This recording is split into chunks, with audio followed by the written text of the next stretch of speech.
Welcome everyone back to the channel. It's me, Jason Pizzino. We are looking at the crash today, or the small dump, I guess, on Bitcoin, which essentially didn't even break the low of a few days ago. If you are jumping on live, thanks very much. If you're new here, also thanks so much. If you do want to chat, hit the subscribe button and like the live stream so you can get over and maybe talk some nonsense or talk some sense into other folks. So obviously I've got the live stream on today instead of doing a pre-recorded video. So, bear with us. It is the Gold Coast and Australia. The internet is so-so here. Sometimes it drops in and out. So my apologies for jumping on a few minutes later. Obviously, if you haven't heard the news, Bitcoin's down. Let's have a look at a quick chart here. There it is. As I said, we've got a down day on Bitcoin. It's a red day and it's a down day. Lower highs, lower lows than the previous day. The flip side to this is it did not even break the low of 2 days ago, Wednesday, 23rd. Big volume. Doesn't mean that this is over, but we've had a decent close so far. So I've done a bit of a scan for the news headlines today. Thank you very much, everyone jumping on live. Click the buttons, all the buttons down below. Scan, obviously you can see I've got some news articles to get through there. There is the Tether FUD. If this is your first cycle in Bitcoin, it would be pretty scary, I guess, to see that the biggest crypto that is needed in the whole space to take any sort of profits is USDT. And yeah, if you've got this, if this is your first time and you hear the FUD, of course that can really scare some things out. I mean, I've been going in crypto since early 2017, not at the peak, but early. It was around March, April. Bitcoin was 1,000, creeping up to $1,200. And I heard FUD then. I heard FUD a few months earlier, which dropped Bitcoin down. And I thought, oh, it's all over. It's done with, right? That was China banning Bitcoin. But this time around, we're just seeing the same thing over and over again. Nothing new under the sun. Yes, it's Tether FUD.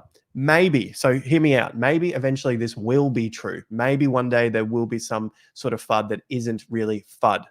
But it seems like in this case that it's probably likely FUD. So that might be the first thing here in terms of the Bitcoin flash crash. So as you can see, I've got a title like Bitcoin flash crash. So far it says you better get used to this. You better get used to it. It's not clickbait. Get used to it. Get used to the FUD, get used to the corrections, get used to the volatility, get used to the, well, essentially all of it being put together and people just getting a bit freaked out about certain issues. Along with that, the other news today is here, Israel. So this is coming in a few hours ago, no matter which news outlet you're looking at. So I think it looks like Israel has again gone at it. Middle East crisis, Israel's war on Gaza. I think this time they went into, was it Iran or Iraq? You guys can fill me in. Obviously, I'm trying to get everything organized very quickly. The point is there is more Middle East conflict. And if you've been following my posts or following the channel, you know that this has basically happened on like clockwork over and over again over the last few years. And of course, for centuries, it's been going on time and time again. Israel is attacking Iran. There you go. So some people change it up and they say, well, you're missing the point here. It's a war and it's a world war and everyone's going to war, right? No, not yet.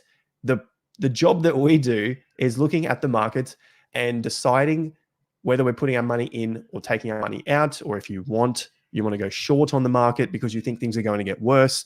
That's the job we're doing here. I'm not here to talk about the war itself and who's right, who's wrong, to speculate like the tinfoil hat guys of where is this war going and who's involved in it. And, if we could piece all this together, we'll find the real answer and then we'll know how to trade our money. That is absolute bullshit. Absolute, right? Anyone trying to do that will most likely not get it right. And if you're trying to trade off that, I think that's nonsense, right? I've never seen it work from anyone that I look at. When you look at the traders, the long-term investors, Buffett's not trying to do this. And Paul Tudor Jones isn't trying to do this. Druckenmiller not trying to do this. No one is trying to do this. Maybe Soros, but you can have your own views about Soros. This is not what they're trying to do. But for some reason, the retail traders that we see in crypto, that we see buying gold and silver, the gold bugs, that buy, they're trying to get into the stock market, or they think the market has to collapse. I'm sorry to say it, and I'll put this in bigger picture here. They're the idiots. They get swept up in this, and they, again, time and time again, think that they are one step in front of the market. They think that they can figure all of this out, and the market is going to crash this time, which it hasn't, and that they're going to get in at super extreme, great prices, and then it's all going to be rosy for them. Market's going to creep back up. I mean, you let me know in the comment section if you've ever seen anyone be able to do this and call it right time and time again. Maybe the odd chance they get it, but pretty much no. So that's why I focus heavily on the charts and to see what the smarter people are doing in the markets. And so I can look at the S&P 500. I mean, this thing has just been up and up and up and up.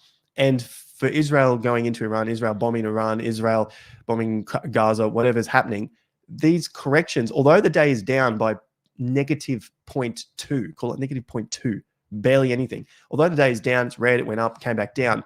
These corrections seem to be getting, for now, less and less on this type of news, right? Middle East conflict, October 2023, April 2024.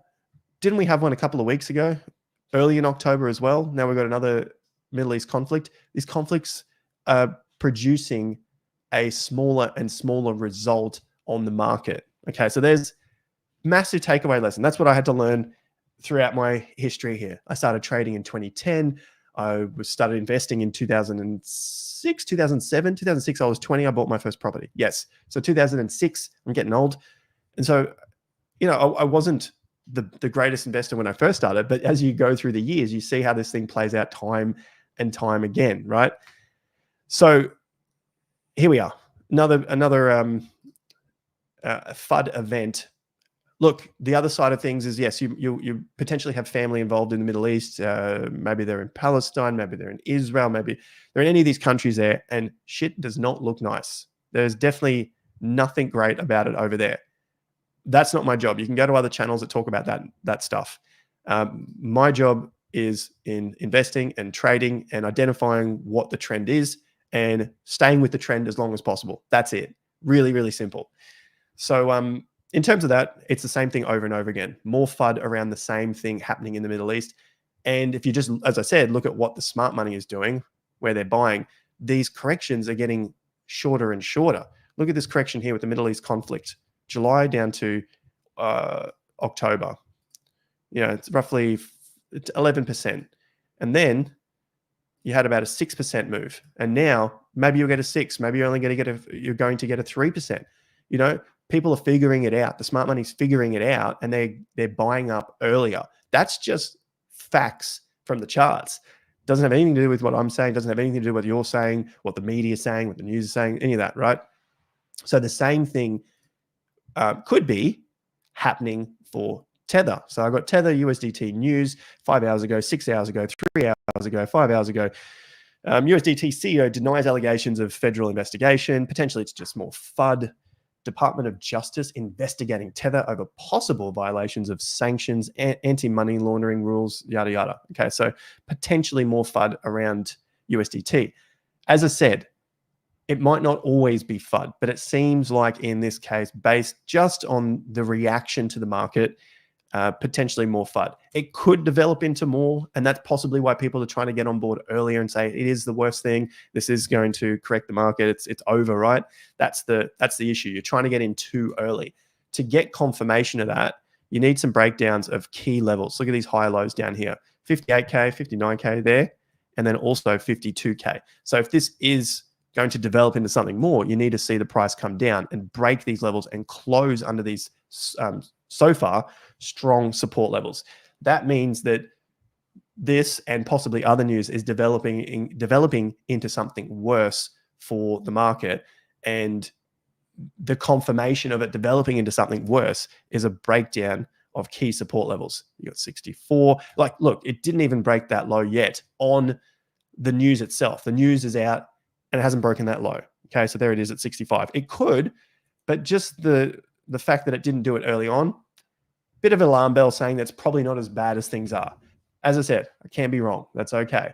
That's the way these go. No one knows what happens on this side. You're just trying to play the game as best as you can based on the history and the experience that you've developed over time, provided you're able to remain in the market longer term.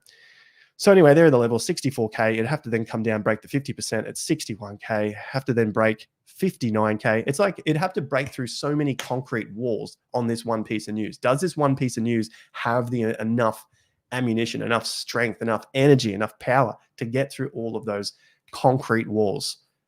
I don't think it does, which is why I still remain in the market, and I'll take the opportunity to buy up some more. We've got 1,000 people online. We've just been going for 10 minutes talking about the FUD and how you should be getting used to this. Links in the video description for anything you want to know about TOA Premium. We've got the flash sale on today. Subscribe to the free Crypto and Economic Report, yada, yada. And if you do want to chat, subscribe to the channel. And then you can start chatting in the comment section there and ask some questions. So I'll go through a little bit more analysis, and then we can have some Q&A. So we're at 200 likes. Come on, we got to play the YouTube algorithm game. Thanks, guys. Okay, so as I said, you better get used to this. This is just part of the end stage. Is this my chart that I've got? This one. We're in the winner's curse phase. This is all part of the winner's curse phase. You're seeing markets going up, so prices going up. You're having corrections. In this stage, those corrections can seem more important than they are. They can seem more volatile because the prices have been going up for so long. Think about an altcoin chart or Bitcoin chart or something like that, where you get these big, strong moves up for a long time. Relatively speaking, for Bitcoin, that's a long time. For the real estate and the economy, it goes up for roughly 14 years. And then when you get to those final moves, see how this starts to move up and then goes up quickly? It happens in almost every market because people wait and wait and wait and wait, and then they finally all come charging in at the end. That's what's happening right now. That's what's happening around the world here, winner's curse phase. They're all charging in towards the end, but this happens over a longer period of time because it's the entire world. It's not just Bitcoin. It's not just some random meme coin, which could pump over a few days and then dump over the coming weeks. So this takes time to play out. And when you think of it in terms of a percentage, if the winner's curse is roughly the last 2 years of the 14-ish year move to the upside, 2 into 14, about 12, 15%.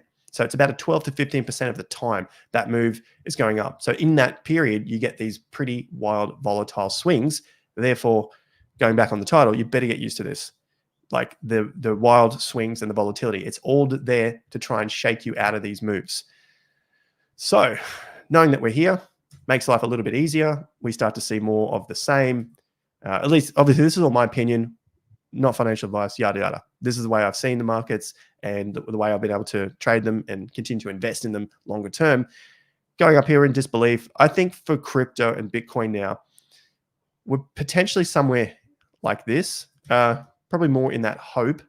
And once we break through sort of 70, 72K, possibly after the election, December time, we start to head up into this area here. We did get a whole cycle of this recently into March, and then basically back down. You had the anger into these higher lows, and then the market's basically moved up from there. But I think for the broader picture, the overall cycle, we're still yet to go through this pretty big move here.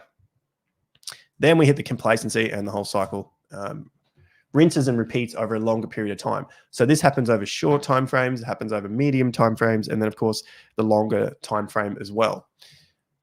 Covered this. That's where we are. We're heading into the peak for real estate and the economy somewhere around these timeframes. I'm leaning more towards 2026.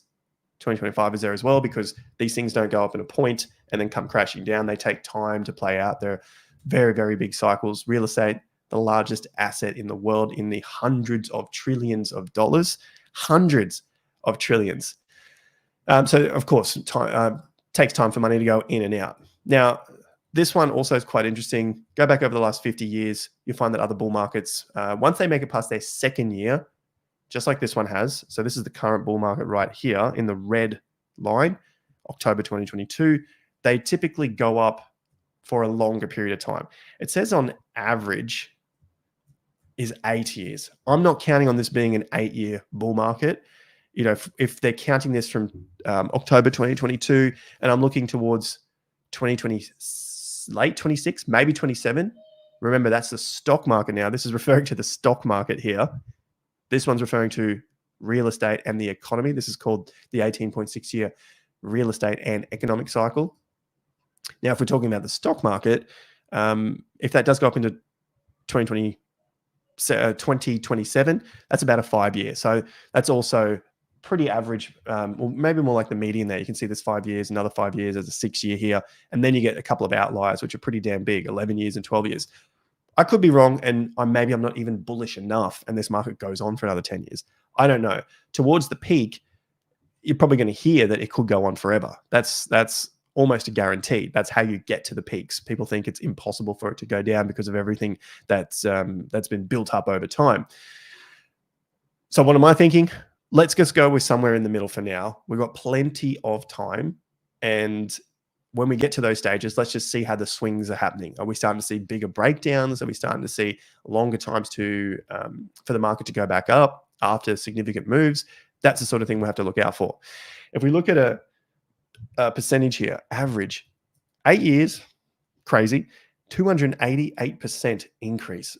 So far, this bull market's done 60%. So in this scenario, they're talking about a bull market from 2022, October 2022.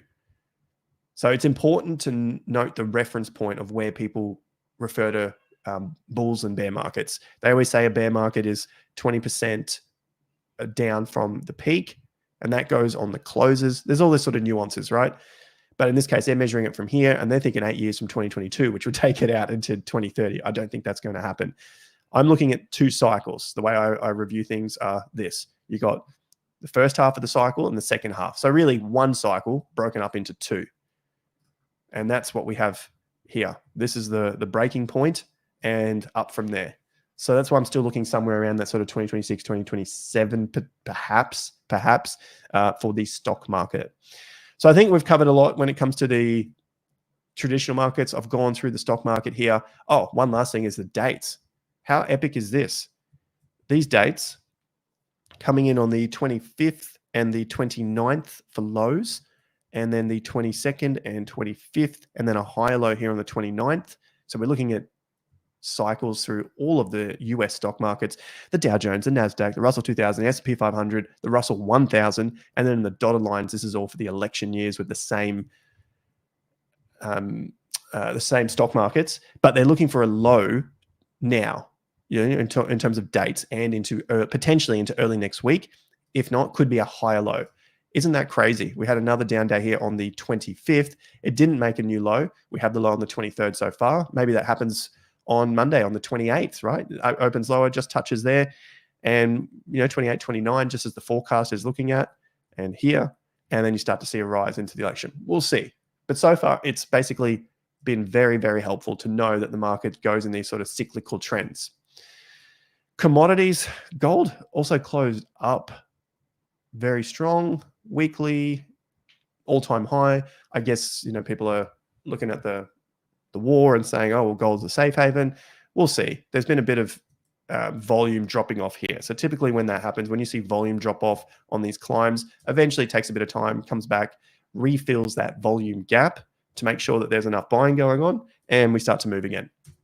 I'm checking out if you've got, I'll get to the comments in a second. Hit the like. So let's get to 500, and then we can start to move on with some comments. So, I mean, look, we've gone through the S&P. Things don't look too bad. NASDAQ, spike up here, close lower. Everyone has been talking about Tesla. I've just seen Tesla everywhere. Here it is, $269. You've got the Tesla, what do you call them? Tesla bugs, Tesla fans, Tesla diehards. It's been pretty reasonable result, higher lows forming, all that sort of good stuff.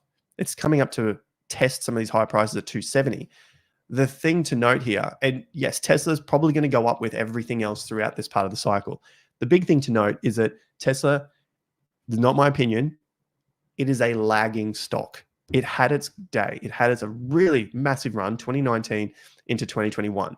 Massive, massive gains. And I think, as always, human nature, people think they're going to get the same sort of gains again from these lows at $15 to the top there at 400. Yes, we know there's been stock splits and different prices. Forget about that. Just use what the data wants here. I know people like to get into these weird little games about you don't know anything. So 2,600%.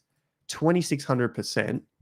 I'm going to have to squeeze this chart up like, yeah, just massive. Anyway, 2,600%. I mean, I can't even get that on this chart here. You're going to have to get a price more than 10x from the current price.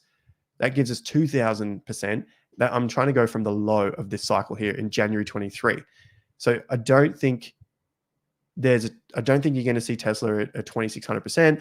I'm happy to be wrong, and I know Tesla fans are going to go nuts, but I'm just looking at the chart here, and it's been lagging everything else. Tesla has been lagging all the other stocks, which have hit all-time highs. You want to find something that is on the move, that is going up. It's going up for a reason. The market's telling you that. This is all stuff that the professionals say. You've got Peter Lynch, one of the best hedge fund traders of all time. Get on board with something that's moving. Tesla, it is moving. It's probably going to make gains, but it's a lagger. Does it matter to you? Maybe not, as long as you're making gains. Nvidia, new all-time highs. It's already moved though. I mean, maybe it moves more. That's what they said all along, right? It's been hitting new all-time highs. Microsoft, it's under that all-time high, but it hit a new one in 2024. Facebook, new all-time highs. Some people have an interest in miners, Bitcoin miners. I mean, they're not doing as well. They're still under 50% levels. There's been a bit of volume come back here. This one is CleanSpark. This one is Hut 8 above the 50%. So that one's looking a little stronger than CleanSpark. Iris Energy above the 50% levels again after a bit of a pullback here since July. So that's Iris Energy looking a little stronger. And then Mara Holdings, still under the 50% levels. So once I can break above, you can see how well these 50% levels work. You know where to put them, and they will tell you where support and resistance is. Major support and resistance. Bam. Resisted. So it's got to get through that sort of $19 area. And the last one here I've got on the list, Riot. Yeah, probably one of the laggards of the bunch, because that put in an all-time high in July 2023. Sorry, not an all-time high, a fresh high, right? A fresh high. That definitely is one of the laggards, Riot. So I don't know if you're going to get the same sort of results as you would with some of the others that are at higher prices, because they have less resistance overhead. And who is the darling of the industry? You have MicroStrategies. So that is at new all-time highs. I don't know why I've got this thing here. Whatever, I'll just leave it there for now. New all-time highs. Bam, yesterday. So pretty interesting that is pushing new all-time highs. And you can see once the market gets into a stronger position, it wants to move quickly. I don't know about you, but that's sort of the stuff that I'd be interested in. All right. Let's have a look. Nearly there. 400 likes, another 100, 1,200 on live. I don't do them all that often, but, we've got the markets moving. So let's have a look. Here's a big one. ETF inflows. If you see an influencer talking about ETF inflows and then sort of trading with it, I would be very, very cautious. You can take my word for it or not. That's absolutely okay. Maybe you want to go with it, maybe not. I don't care. This has been a fantastic tool to fade. So people are getting hyped up telling you ETF inflows are going up and this is a great reason to be buying. You're basically just doing what the sheep do. So you want to do the sheep dance, that's cool. If it's going down, they typically don't talk about it when the ETF flows are going down, but it's been pretty good to look at those timings of the market, right? We had October 14th, one of the highest volume inflows. And then we look at October 14th, it's around here. So around these peaks. And basically it didn't go any further from there. You can see a big run up.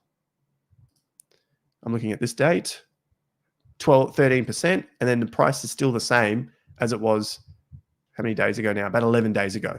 So a lot of money came in and the price hasn't really gone anywhere. Yeah, it went up a little bit, came down a bit.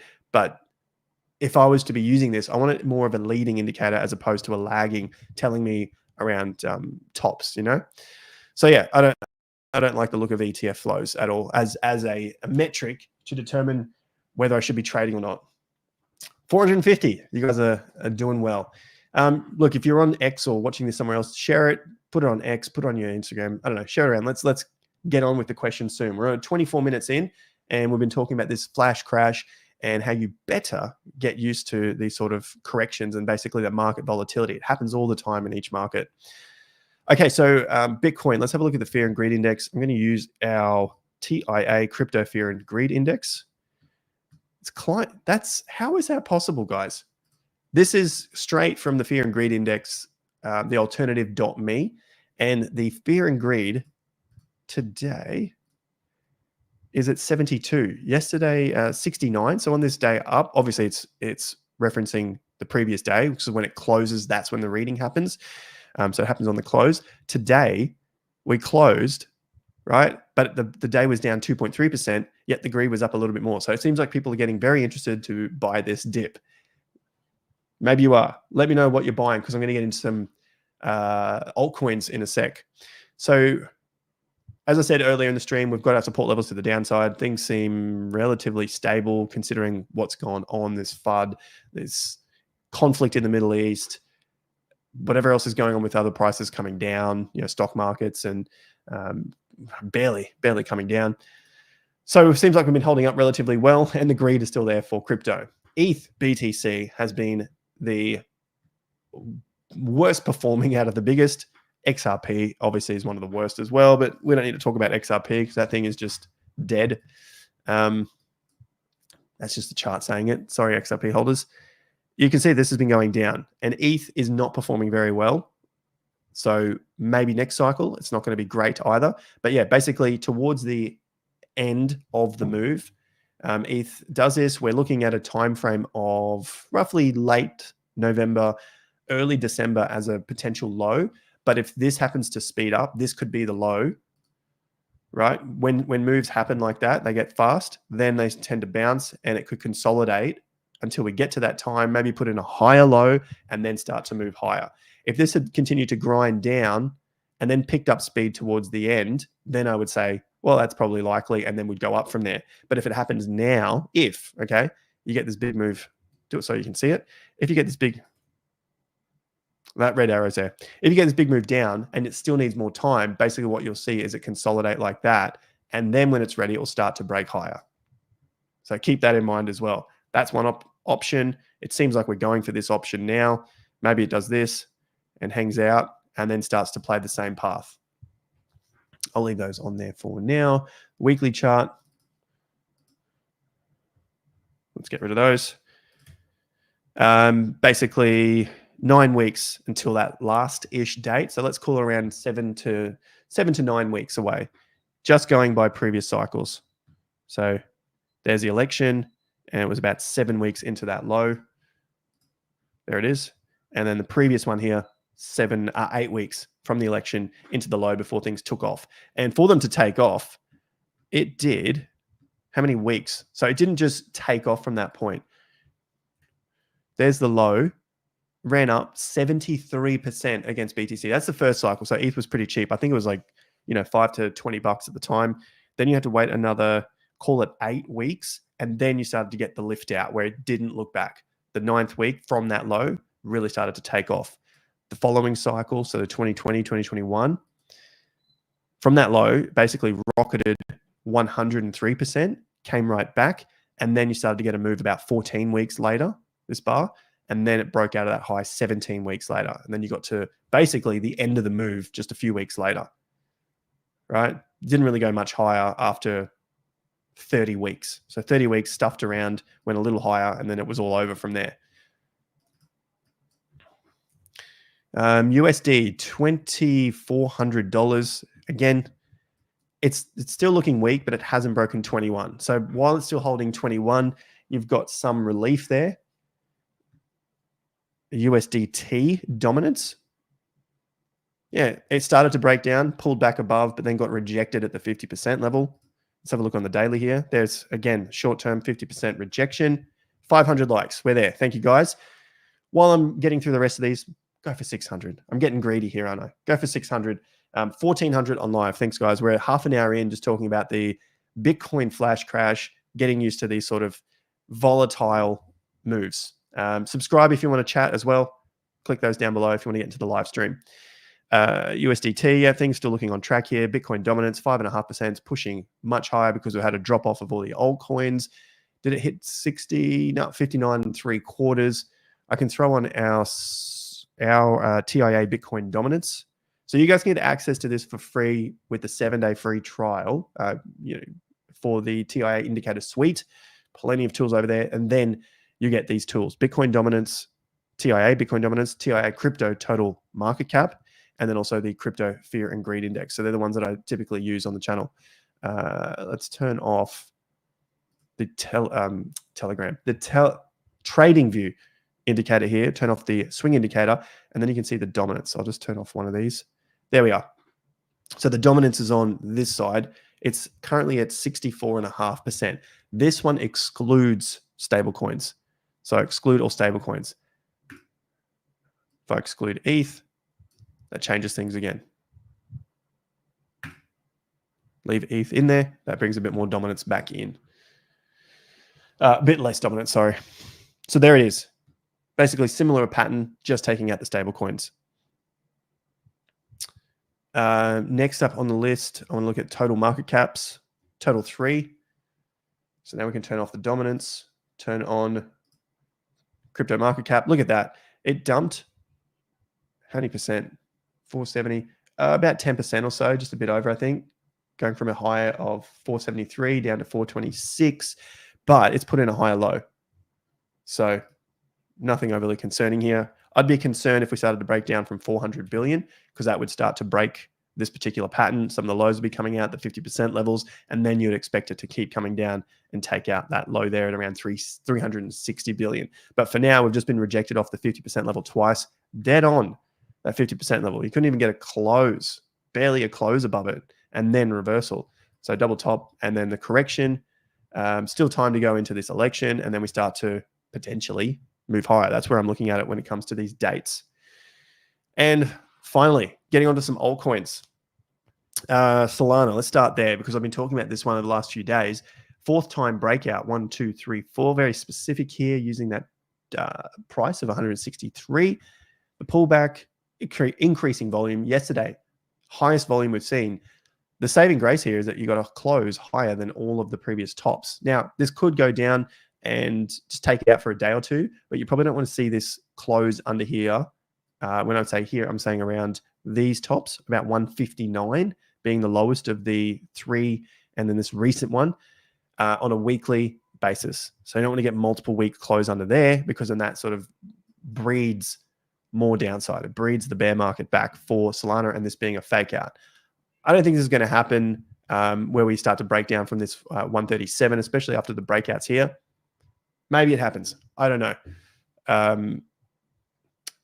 The way I'm playing it, at least, is that I think we're going to be holding up and we're going to see higher prices. I don't think, at least based on this, I don't think we're going to see too much time under 138, if at all, which would basically spell pretty big disaster for Solana and more breakdown. We can come back to this, and if it happens, we'll know, because, well, 138 is getting taken out. That's the key level there. For now, closes are holding up here above around 164. Sui. We looked at this, and this is the last one here. So hanging out nearly at 600 likes, and then we'll get to the questions. All right.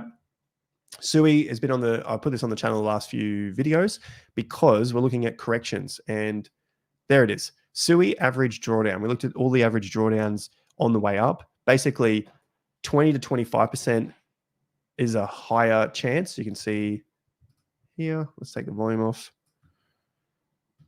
All right, 20%. This one here's also about a 20%, a little less, but there's 20%. This one's 22. This one's 25.5. There you go. And then even from this top is a bit more, 27. And then you get some of the largest here, 30%. And I'm really just looking at them on the way up, right? So you've got this bull market. What are the corrections like in the bull market? And here you saw a 33 already. We are currently at a 30. And so the chances now of anything larger are starting to reduce. So we're kind of in this zone now between $1.60, as we talked about in the previous videos, down to roughly what's 135. So, 35% is about $1.50. So if it does get to the 50%, then you're looking at a 40% correction. So it's not impossible at all. 50% are a fantastic level for support. So if you want to have your orders positioned like that, as I often talk about and Michael talks about, you have your pyramid. Maybe you want to have your pyramid a little lower here just in case. All that means is put the most in at the lows.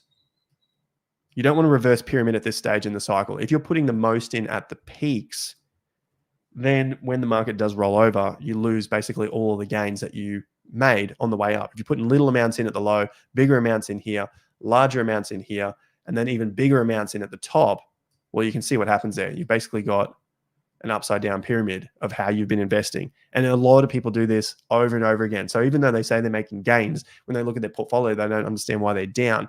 It's because their money management is terrible. Like they just trickle. Like it's human psychology. I'll just put a little bit in to see how it goes. I'll just put a little bit in. And then as it's going up, they're like, oh, this is great. I'm making money. I'm going to put more in. And then before they know it, basically reversed and they haven't got any money left in it. Well, they got no profits left. So far, it looks like it's all within a healthy correction because we have not taken out the 50% level. And let's put this over here. And you still got all these support levels back here. And big one around these tops and this top. Where's that? About 113, 115. So let's put that in there for future videos. Cool. All right. 600 likes, 1,400 on live. Thank you for spending your Friday nights and Saturday mornings with me. I'll get over to some questions.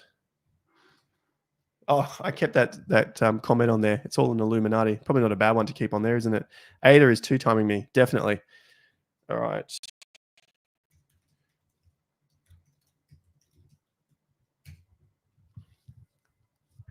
Drop your questions. There you go. You should go live more often. Thank you. Yeah, if you guys do want to drop questions, make sure you subscribe to the channel, like the video. It always goes a long way. We're at 600, 36 minutes on live. Thank you again. And always links in the video description. Actually, we got the flash sale on TIA Premium. Link in the top of the video description. Subscribe to the free crypto and economic report, and you'll get those. You'll be notified.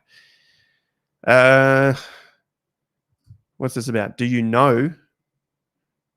Yes, I talked to him. Wait, where did my question go? Here. Drop your questions now. So hopefully that was all pretty well understood. Let me know if it wasn't. Tried to make it as simple as possible. Here's BTC, the start of the new day after our Israel attacks and Tether FUD. I'll do this for probably a good 10, 15 minutes. Lose in Casper. Yeah, Casper's down. Let's have a quick look at Casper. That has been weaker so far. Casper BTC. Look at that. Bit of a dump bar. So if that can hold out, look at the, I mean, it's CoinEx. I don't really trust it that much, but touch these lows and it closed above it. If that holds out here, or even better, bounces from here back to that number, all those zeros, 1.8, that's going to be a pretty decent move for Casper. Like it could wash out a lot of these lows. But yeah, at the same time, I don't really like, not that I don't like them, I just don't trust the data coming from smaller exchanges or exchanges with less volume. That's Casper BTC. Let's have a look at Casper USDT, 11 cents. So yeah, we've been looking at the support level of 9 to 10 cents. So there's your 9 cents, there's your 10 cents. It's coming down. There's really no support here. I'm on MEXC as well. Bit annoying. I want ones with more volume.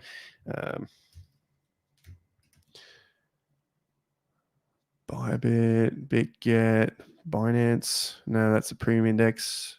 That's perpetual contract. BitGet spot. Maybe a BitGet spot. And there's a little bit of volume in that bar. It's at 11.5 cents. You see, that doesn't look right either. Definitely want to see more volume coming into these lows.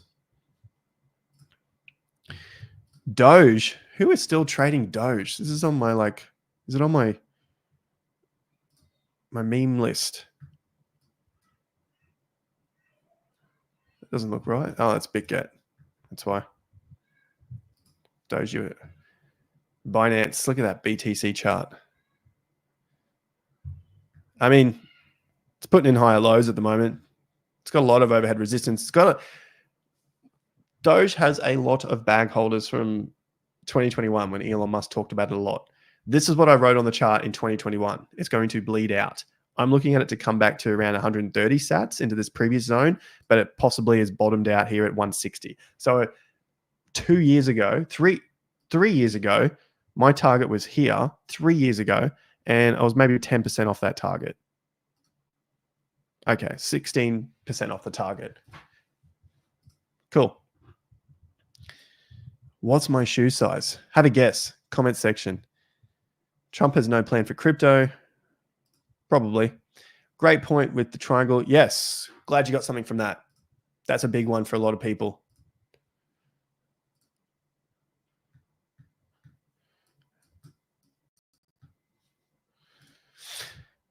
$700 likes. 1,400 on live. All right, MC, just so I'm clear on your interpretation, the volume was high and the percentage drop was not lower than the prior swing. So that's encouraging for long positions if when it turns around. Yeah, to a degree. We haven't seen the turnaround yet, but even on that big volume, if we're talking big, BTC, yep. Like you can see here on the chart, you got that higher low at the moment because basically the market tried to push it down and it just wasn't going down. It was able to be held up at that low. You've got the horizontal line there above 65K. I'm not saying that that's it, but it is a bit more encouraging, as you said. Here we go. Thank you for the super chats. What are your top 5 or so alts for this round? And you're already in them. Top 5. Mine change just depending on what's strong, what's weak. So I'm happy to go in and out of things. I don't need to just hold and hope. Yeah, I don't like to talk specifically about them because then it just looks like, hey, this is the ones I'm in. This is a shill. So that's why I don't get into those. And yeah, I'll just be looking at the charts as to what's stronger and what's weaker. Plus, I'm not a massive degen trader. I like to go with more longer term stuff.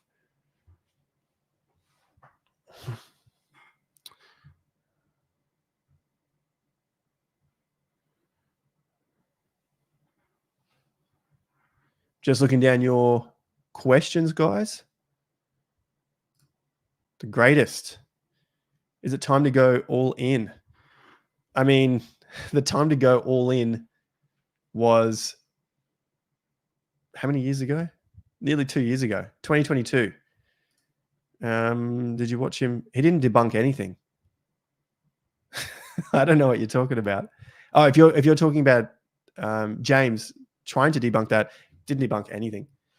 The sad thing is, I don't think people actually have read the books. They haven't studied the cycle, and they don't understand it playing out in front of their eyes. That's the big issue with a lot of it. Yeah, when you study it and you follow it, you see it happen time and time again, which helps you stay in the market, which helps you get out of the market, which helps you get into the market. I mean, you're talking about some pretty, very, very smart people with open minds that have created this over hundreds of years. This is not just some sort of made up model that someone sticks on X. I might make it look like that, but it's definitely not that. Lately, I had a couple of good surfs this week. It's got a bit windy lately, like I guess the last couple of days. Yeah, this is an interesting time, say over the next 6 or so weeks. So there's going to be times where it moves. ETH's going to outperform, Sol's going to outperform. Overall, it seems like Sol is in a stronger position. I would like to see Sol get and hold above the 0.0026 for a little longer there. Nice. You're most welcome.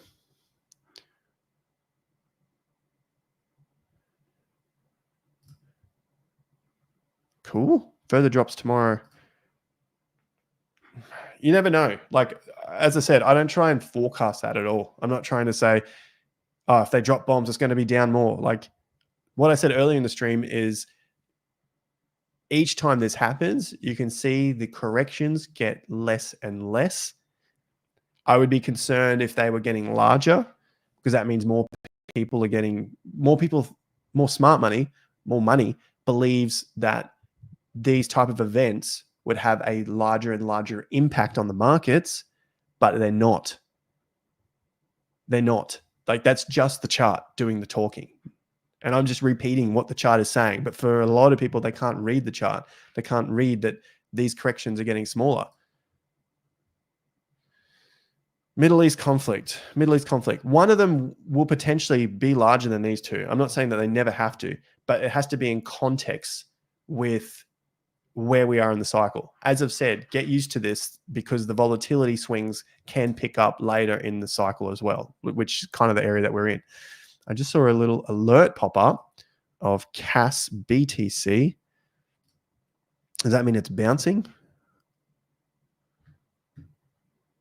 Went up to 17. I'm going to put another alert here at around 18 because that is at that previous low before it broke down. Does that make sense what I'm talking about with this whole Middle East conflict? It's been going on forever, absolutely forever. In 2015, late 2015 and early 2016, I was in Israel. I'm not Jewish. Hold all your tinfoil hat stuff and all your racist comments and that sort of stuff. I was in Israel with my ex, and that time they had more stuff going on then. Like, this doesn't stop. It just happens over and over again. Some of the times it's worse, other times it's not. I mean, yeah, I mean, living in it when it's going on, I don't want to, I feel sorry for the people there. Okay. So anyway, going back to the investing side of things, I don't think it matters to the markets. To people living there, different story. What are your thoughts on PopCat? I think if the chart looks strong, you're going to see good things. I don't know much about the individual memes. You got higher lows here. You've got something to pay attention to is the volume. If you see like big volume and a correction, and then the volume gets smaller on the next move, so you see like heaps of volume and then just a little bit of volume, and it's still going up, it's probably going to be a short-lived move. I haven't seen many charts like that. There are a lot, but I can't think of one off the top of my head. It's probably a better way to explain that. So let's put on Bitcoin again. A few more questions. Let's go. 1,400, 750. Can we get to 1,000 likes while we're still on live? Golden Cross incoming, potentially. Gold Coast local, nice. What's your lowest price you think Bitcoin makes it to this cycle? Well, the lowest price is 15,500. That's the lowest price there. Like, that's the bottom of the cycle. Bullish on any memes? There are a few, definitely. Name a few guys, and I'll say yes or no. How's that? I think there's quite a few of them that have done pretty well, and obviously memes have gotten very popular over the last couple of weeks with all of the announcements. the Murad talking about meme coins all the time. Everyone's sort of jumping on it, but you can see them that they're having a pullback now. It's like the same thing. He's basically the news, and it was a buy the rumor, sell the news. If you weren't in the rumor beforehand, the news is out. Everyone's keen on them, and then they're basically coming down. Look at USA. USA was one on his list. You know, it all came out sort of a couple of weeks ago, even maybe a bit earlier, had a bit more room to move, and then bam, it's down 70%. That one doesn't have good data. Sigma on the list, down 63%. PopCat still holding. I dare say it's got to come back and retest some levels. MOG coming down. Giga pausing here. If that comes down, well, you could expect some previous support zones. Wojak coming down. Apu coming down. Volume's dropped off on the way up. If you can trust this volume off MEXC, that's the difficulty. WIF correcting. So yeah, I like the memes you guys are asking. There are a few to have a look at. Just keep an eye on the charts. Everyone was really excited about them 2 weeks ago, and now not as excited. All right. Heaps of questions. Thank you, guys. I'm trying to get to some of the fresh ones here. Sui, we had a look at in the stream already.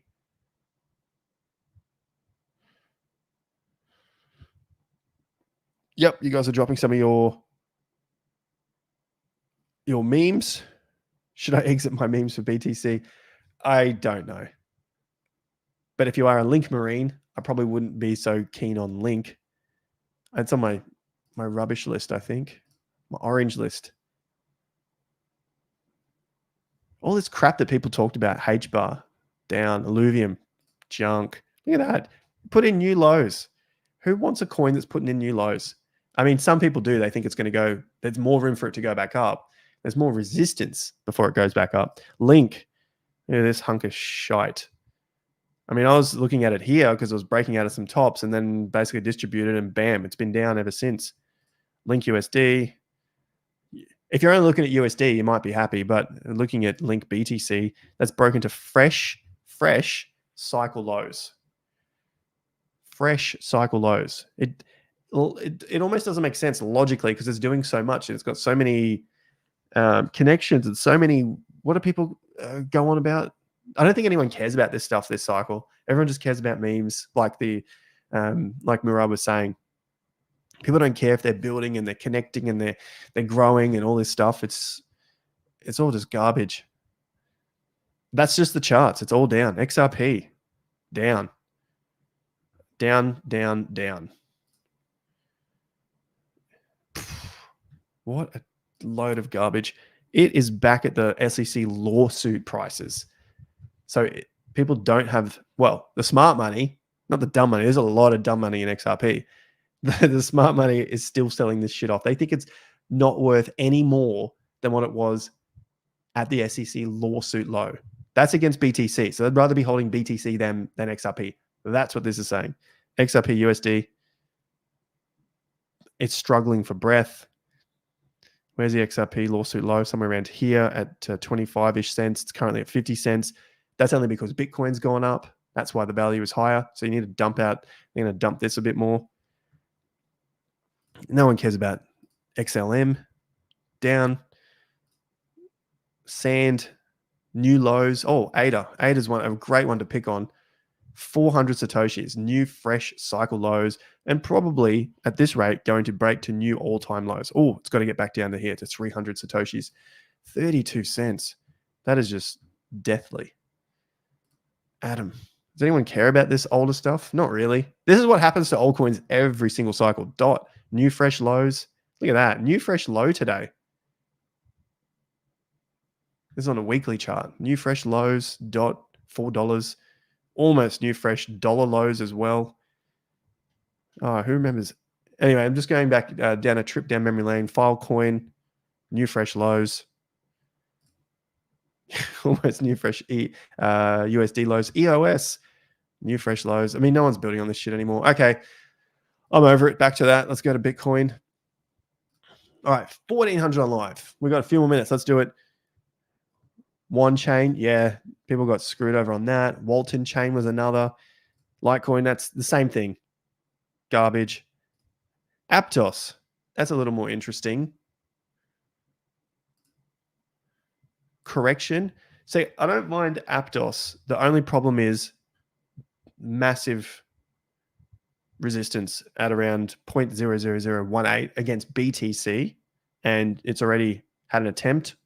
I think it will break it. I just don't know if it's going to be, if it'll outperform like some garbage altcoin. Who knows? When I say garbage, I mean meme coins, some garbage meme coin. They're not doing anything.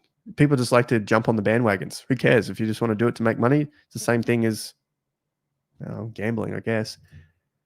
Aptos, pullback here, back to $8.80. It is breaking those levels. It's still got the resistance there at around $19. It's got the 50% resistance at $12. It just hit 11 and reversed. So I think it's going to do well this cycle. Just how well? It's got to get above, call it $20 for a round number because there are those two tops. It's got to get above $20 relatively early so that there is enough time for the momentum to drive it to extreme prices. That's the problem when you've got a lot of overhead resistance.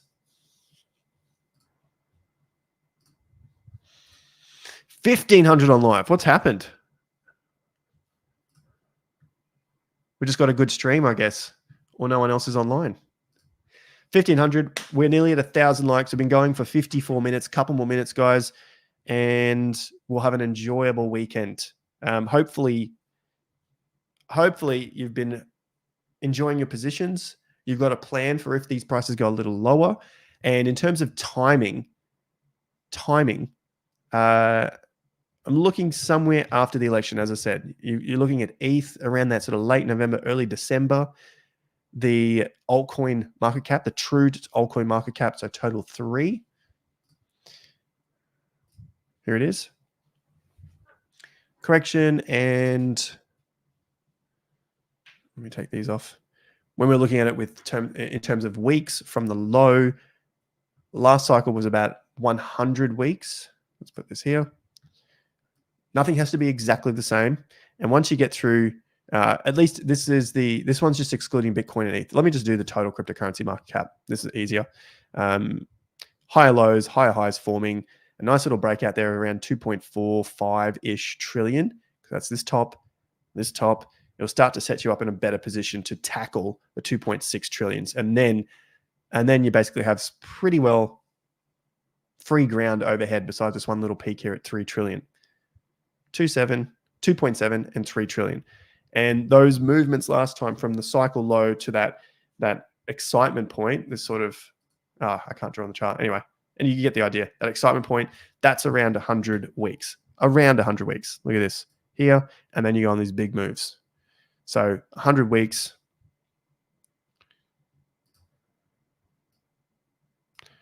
Whoop, let's go.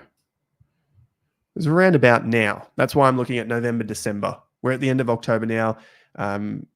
You've got the election, and then give it a couple of weeks there. So here is the movement into that higher low, and then the breakout of that higher low from the cycle low, 105. As I said, this doesn't have to be exact. There it is. See, end of November.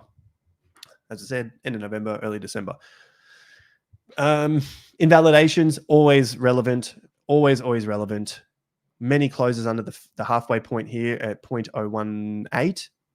Going to be some troubling times. And then any of these breakdowns of these higher swing bottoms going to be difficult, especially underneath 2 trillion. So we'll keep an eye on that over the coming weeks. When will we know whether the Bitcoin cycles are valid or not? Which Bitcoin cycles are you referring to? Will you be holding USD or AUD in the crash? Which one do you think will be stronger? I'll be holding both because I live in Australia. Therefore, I need Australian dollars to buy things. And that could be assets. It could be property. It could be, just having money day to day. So yes, I'm going to have both. And then I'll have the USD, the USDT to be buying any sort of Bitcoin or cryptos that I want. Or I think it's going to depend on the chart itself. Like I'm going to have to look at it when the time comes. If USD ends up holding up relatively strong, then I'll keep a little more in USD as well. So I can have that in my bank. I can hold AUD and USD in my bank. So yeah, I don't get too tricky with it only because whatever I'm buying here is in Aussie dollars anyway. So it doesn't really matter. So far, it looks like it. Libs or Labor for the Queensland election today. I honestly don't know who's winning in those polls. I think people are kind of sick of the Labor guy, aren't they? That's my general feeling. Good question. Are we offensive or defensive? We're definitely not extreme offensive. Extreme offensive was at those lows back in 2023. Basically, the whole bottom there, that's extreme offensive. Yeah. And we're not extreme defensive. Defensive was March 2024. So I think we're somewhere in between, but more on the offensive side. So we're going offense now. We're starting to load back in.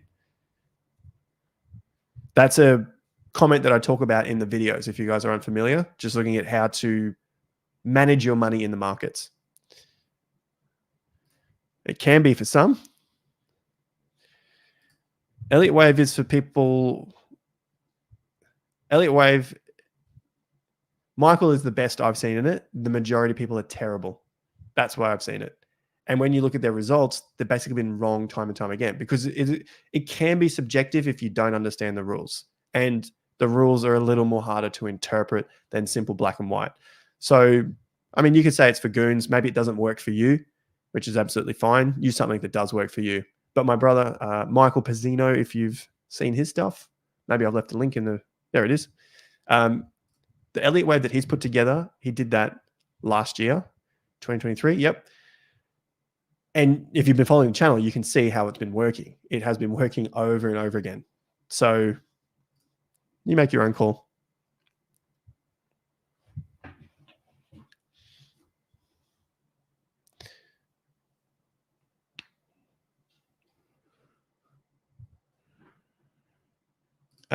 Injective, not looking so good. It hasn't broken past any major levels. See, it's on the way down. It's breaking new lows. I said last year, you can find stuff of me saying this. I don't get everything right, of course, but I did say it back here because of how excited it was. I said injective could potentially be the link of this cycle. Like we just saw with Link, Chainlink, it's just been down. And injective is basically breaking to new lows against BTC when others are still putting in slightly higher lows. So where's injective USD? You know, it's still holding up here. So maybe in this next boom, what happened with Link in 2021 is that it ran up, but it didn't, it was lackluster in that second pump. And I think that's going to be the same here for injective. I doubt you're going to see anything like this going from $1 to $52. You're not going to get a 50x on this.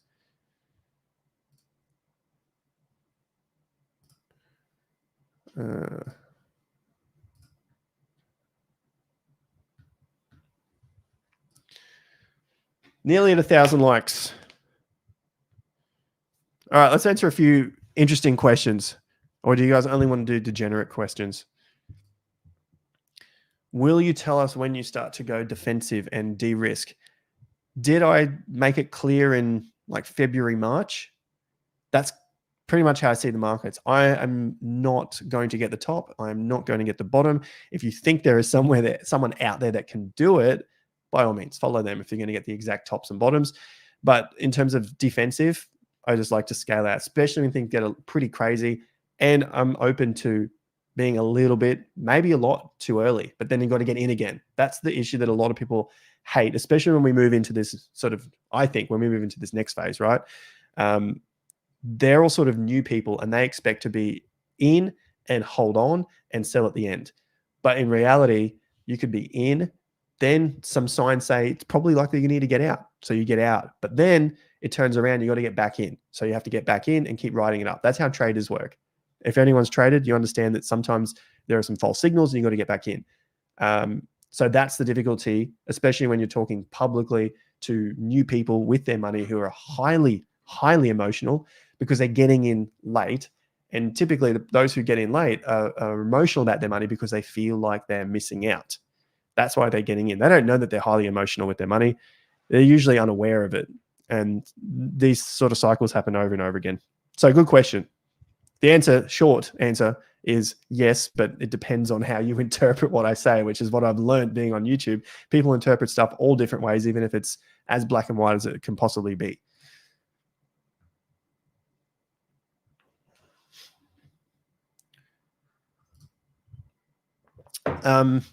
Differently. Michael does shorter term, I do longer term, and we cover our own portfolios. So we look after our own portfolios.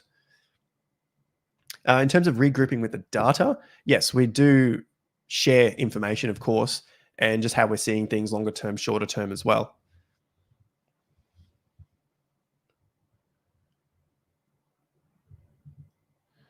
Taxes, I don't have too many. I don't talk about that too much because I'm not an accountant, and yeah, I don't want to give any advice there. Obviously, the only thing, it's only the same shit thing I can say. Talk to a tax accountant. The main thing is go to someone who not only says they have crypto experience, but can prove it, I guess, over the last several years so that you're not wasting your time and money with them while they try and figure out your portfolio. Just try to make sure they don't charge you an arm and a leg to go through trades. Just explain to them that you've got software that can, record the trades, because they like to screw you for hours and hours of going through trades. But if you have it clear for them and clean, then you're not going to get screwed on accounting fees. All right. Hundreds of questions, nearly 1,000 likes. Let's go. 50 more likes. Nice, 15K. I doubt it, but that would be, imagine if you had your orders there and it just dumped and you picked it up and it came back. We are going to start seeing more of those stupid charts. I guarantee it. They're going to look like these stupid charts where people say, oh, we're going to get in, and then it's going to have this big flush out, and then all of a sudden we're going to go to new highs, so that we all get a chance to buy here, and then we're all going to be rich together. Like that, they're the charts that we always see in bull markets, or at these times where people think there's going to be a major correction. I saw it all through 2023. They all thought we're going to take out 15K over and over and over again. It never happened. I don't, in Australia at least, I don't believe you can do that if you have bought crypto in your personal name. You need to be doing this in a company if you want to move those losses around, move those profits and losses around between companies or years. Do you think we'll get a big pullback at some stage and then have another big run up towards the end of the year? Anything's possible. Like, what's a big pullback? A big pullback like 2021, like that? Or like what we've seen here? Like, it depends how it runs up. Almost every time when the market runs up hard and fast, you always get a pullback. It's just a matter of time. So this area wasn't filled in. That's 2021. Wasn't filled in until 1.5 to 2 years later. See, that part ran up hard and fast. This area did too, but it was filled in here. And then this area of price action was filled in 2 years later. So basically, the market came back to test to see the strength of those price areas. Likes are ticking up. Dabs. MP3. What is an MP3 token? The MP3 data is stored on chain. Sad meow. I mean, if it's a meme, great. You've got a little shout out there for $5. Just got back to work. Glad to catch a live. Yeah, you can go back and watch the beginning of it. Just go back to work. Render. I think it was doing okay. Not the greatest. Probably not going to be awesome for this cycle. Actually, let me just leave this chart. This is way easier. I'll go to this one. $4.70. Ooh. Collected these lows here and closed above them. So if this is able to hold on now for the next sort of 4 to 6 weeks until maybe we get through this difficult period like has happened in most election years for crypto, then it could start to work its way higher. But it really needs to get back above $7. Like you can see the 50% levels, the tops that have been rejected at, like it just hasn't turned around yet. Like and subscribe. We're nearly, 1,000 likes, 2 more to go. Subscribe if you haven't. Let's go for, we should be at 336,000 by now, I think. And links in the top of the video description for the free crypto and economic report coming out in a few days' time. The flash sale is also on. Today's the last day. It's probably a few hours to go. Link as well in the top of the video description. Sweet. Otherwise, you got 5 other videos to look at there today, or from this week. We went through tons of stuff today. All of the traditional markets, looked at the flows, how good they were for a signal of tops and bottoms, doing the opposite to the crowds. And of course, BTC. It's climbing back at the moment. The good news here is that it keeps holding at least the short terms, and there's plenty of supports to the downside. Hands down, yourself and Michael give the best analysis. Thank you very much. Sue, we had a look at in the stream is the Bitcoin price potential, Bitcoin low in the next bear market. Man, you're asking a lot. I know it seems like it should be pretty easy to do that stuff, but you got to figure out like where's the high going to come in, and then you got to figure out where the low is going to come in. Like, I don't know. Like if you're just throwing darts, like everyone just throws darts anyway, right? We've consolidated here so much between 50 and 70. I would like to say, I don't know for sure, but I would like to say that we wouldn't see it go below sort of 60K for the next low, just with the amount of time that it's been spending here. That's in terms of BTC. It ran up all through this zone, it seems like it's done 30 to 50K enough. That could be the worst case, somewhere around in the 30s to 40s for the next cycle, depending on how high it goes. But I'm just throwing darts here. I don't know. If this runs up, what if it gets into the mid 100s? So let's call it 150. Correction of 50%. Like, it did 77% last time. 70% would take you back to the 40s. So, yeah, that could be a long ride. If this goes even higher, gets it to 180 perhaps, still only a 58% correction back into the 70s. So could get into the 60s. There's a 65% correction. It seems wild. We'll find out in a few years' time.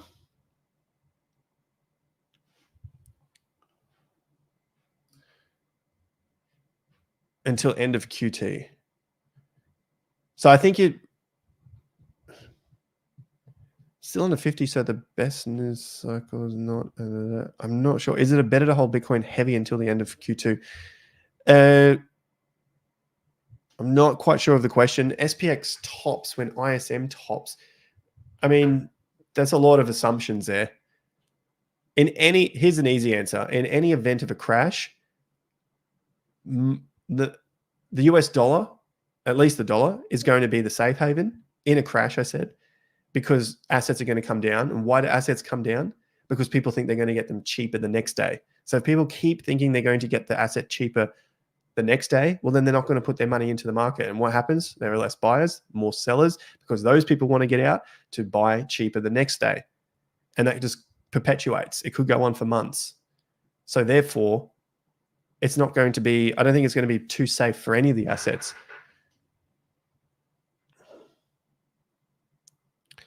Please no spam. Good point here.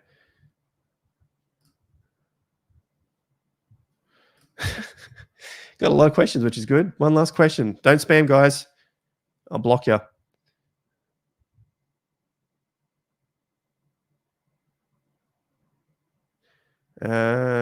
Yeah. One last question. Buy real estate now or wait? Depends where you are. Depends on your area. Like, depends what you're going to do with it. Depends what type of property you want. I'm not quite sure.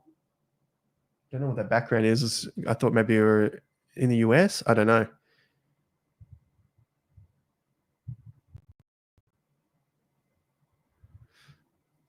It all depends. Say I had to compare, and I'm going to pick two here, Melbourne and Brisbane. I'm going to go with Brisbane. Melbourne is lagging. There is an oversupply of units. It topped out years ago. Brisbane's continued to hit new all-time highs. So people are looking to go there as opposed to Melbourne.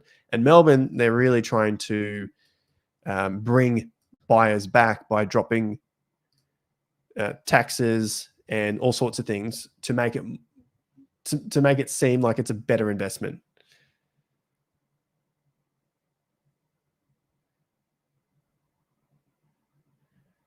There you go. Went over Sui earlier. Just looking at corrections. Go back and have a look at that because it's a good one. Bought real estate last month. Congrats. And on that note, thank you. Thank you for spending your time with me on a Saturday morning, or maybe it's a Friday evening, potentially where you are. Melbourne's a ghost town. I think so.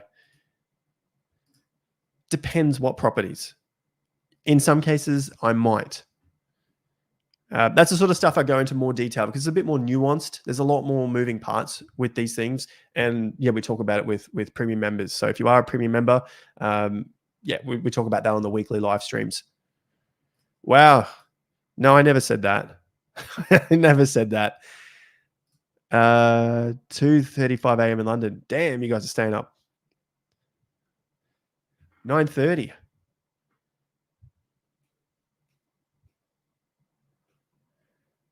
For sure. Why not? Why aren't we going to 12K? Don't be like that. 9:30 overseas. All right, guys. Much appreciated. We hit the 1,000 likes. we can do another live stream if things go crazy tomorrow. Other than that, have a fantastic weekend, and I'll see you back on Monday. Cheers.